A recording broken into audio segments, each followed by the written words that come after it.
तो आज हम फाइंड करेंगे time period of a springs. और स्प्रिंग के मैंने दो केस लिए हैं। पहले मैंने स्प्रिंग को प्लेस किया है हॉरिजेंटली, और सेकंड केस में मैं स्प्रिंग को प्लेस करूंगा वर्टिकली। तो हॉरिजेंटली जब मैंने स्प्रिंग को प्लेस किया तो स्प्रिंग के एक एंड को फिक्स कर दिया एट पॉइंट ओ पर बाय रिजिड सपोर्टर, और स्प्रिंग का जो दूसरा एंड है वहां मैंने एक मास को कनेक्ट कर दिया है, राइट। और पी इसकी मीन पोजीशन है। अब अगर मैं मास को स्ट्रेच करता हूं फॉर डिस्प्लेसमेंट वाई, आपका मास पॉइंट ए पे आ जाता है।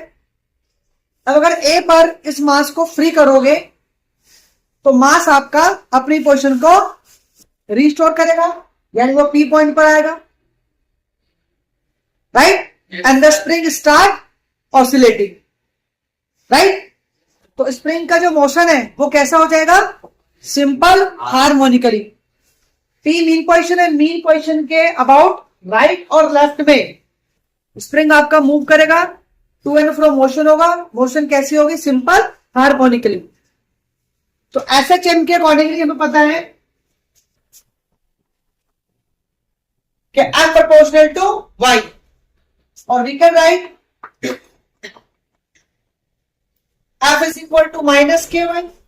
यहां पे के क्या हो गया आपका? Spring factor. Now we know that time period equal to 2 pi root M upon में के। तो यहां पर एम क्या है? मास, जिसको हमने स्प्रिंग से अटैच किया है, और के क्या है? इस स्प्रिंग का स्प्रिंग कांस्टेंट।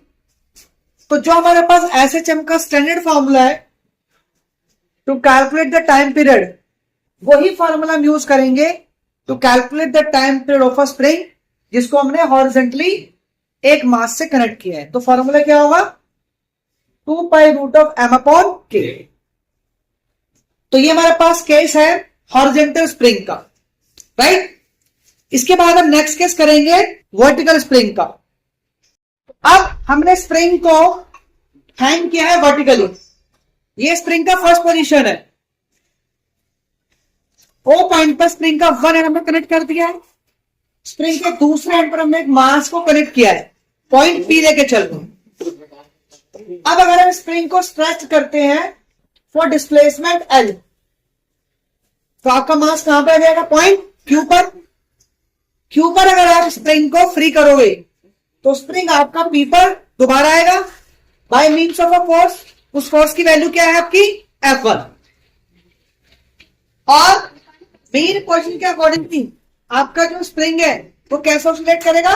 Simple harmonically. भाई पहले आपका क्यू से पी पर जाएगा, फिर पी से पीछे की तरफ जाएगा, तो मोशन कैसा हो जाएगा? Simple harmonically. तो अगर हम F1 की वैल्यू निकालें तो F1 प्रोपोर्शनल टू L हो जाएगा, क्योंकि F1 आपका रिस्टोरिंग फोर्स है, L आपका क्या है? डिस्प्लेसमेंट है। तो यहां से F1 की वैल्यू क्या आ जाएगी? माइनस के एल, राइट। अब इसके बाद मैंने क्या किया? स्प्रिंग को दोबारा स्ट्रेच किया, मतलब क्यू तक तो एल के लिए स्ट्रेच किया था, अब क्यू के अगेंस्ट में दोबारा स्ट्रेच किया, तो अब आपका डिस्प्लेसमेंट क्या हो गया? वाई। तो आर पॉइंट तक आपका टोटल डिस्प्लेसमेंट क्या हो गया? L plus Y. अगर आर पॉइंट पर आप इसको फ्री करोगे तो दोबारा मीन पोजीशन वापस आएगा, और किस फोर्स से वापस आएगा?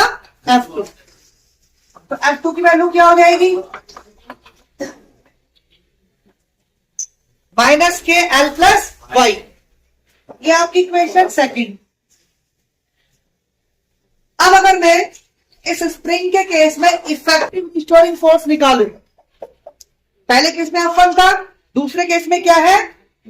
F2। तो इफेक्टिव रिस्टोरिंग फोर्स की वैल्यू क्या हो जाएगी? जो आपका F1 है वो इस F2 के बीच में कहीं है। भाई F2 ने पूरा F1 कवर कर लिया, तो सेकंड वाले केस में F1 भी होगा और F2 भी है। तो इफेक्टिव रिस्टोरिंग फोर्स क्या हो जाएगा? भाई बड़े वाले रिस्टोरिंग फोर्स में से आप छोटा वाला माइनस कर दोगे, तो इफेक्टिव रिस्टोरिंग फोर्स हो जाएगा F2 minus F1। Value substitute करते हैं,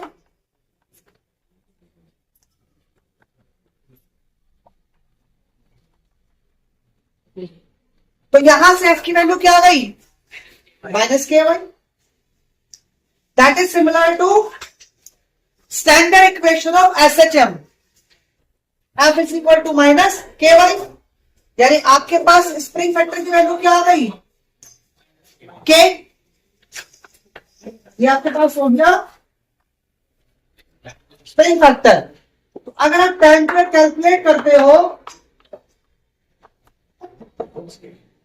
तो फॉर्मूला शुड बी सेम जो हमने हॉरिजॉन्टल स्प्रिंग के केस में किया था, T equal to 2π√m/k। m तो मास हो गया जो स्प्रिंग से आपने करेक्ट किया गया, और क्या आपका क्या हो गया, स्प्रिंग का स्प्रिंग कांस्टेंट, जिसको स्प्रिंग फैक्टर कहते हैं। तो थिंक इज दैट चाहे आप स्प्रिंग को हॉरिजॉन्टली प्लेस करो या आप उसको वर्टिकली हैंग करो, दोनों ही केस में जो टाइम पीरियड का फॉर्मूला है वो आपका सेम होगा। क्लियर?